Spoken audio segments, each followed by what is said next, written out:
The third day, there was a wedding in Cana of Galilee. Jesus' mother was there.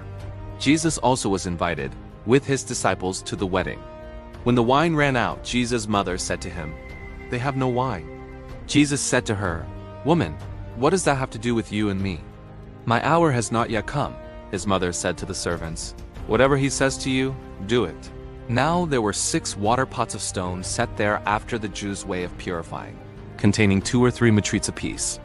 Jesus said to them, "Fill the water pots with water." So they filled them up to the brim. He said to them, "Now draw some out, and take it to the ruler of the feast."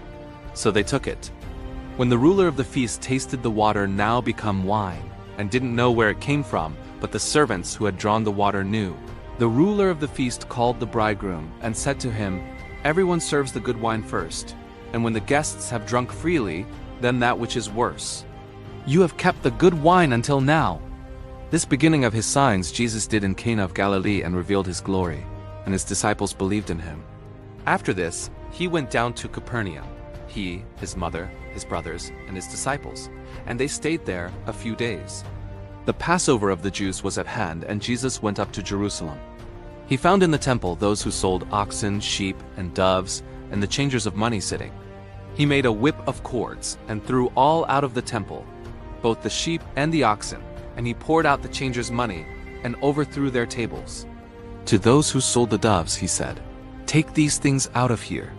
Don't make my Father's house a marketplace." His disciples remembered that it was written, "Zeal for your house will eat me up."